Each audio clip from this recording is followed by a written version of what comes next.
So Kinder, grüß euch. Mai-Update. Es ist so, dass ich richtig froh bin, dass dieser Mai endlich vorbei ist.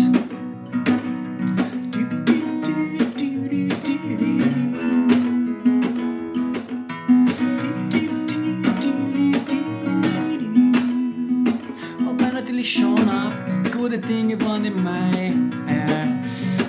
Also eine Nummer zum Beispiel vom Akustikalbum, die hat mir so richtig Spaß gemacht dann wieder, habe ich volle Freude damit.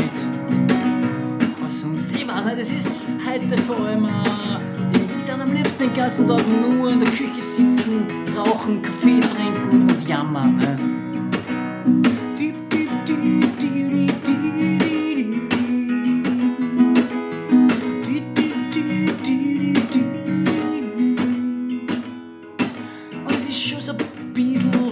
Ein bisschen grundlos, gebe ich schon zu.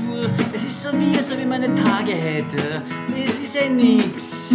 Aber das Essen schmeckt nicht so gut und der Kaffee auch nicht. Ja. Und die Chick kann halt 1 Zentimeter länger sein. Die gibt mir nicht so viel wie sonst. Und auch der Spaziergang in der Sonne, die 1 Stunde, gibt mir nicht so viel wie sonst. Ich weiß nicht, passt alles, ja. Aber nix ist so, wie es sein soll. Und irgendwie, nix macht so richtig Spaß, ja. Und klar ist es Jammern auf höchstem Niveau, ja.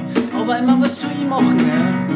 Deswegen hupfe ich jetzt auch nicht vor lauter Freude in die Höhe und freu mich über den Tag, ja.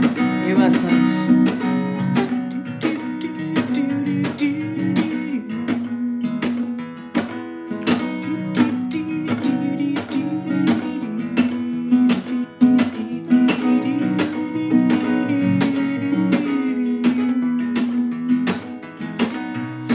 Es bleibt eigentlich nur mehr zum Hoffen,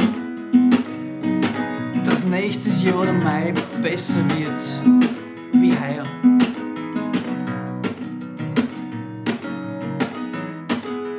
Das war letzte Hoffnung, ehrlich gesagt.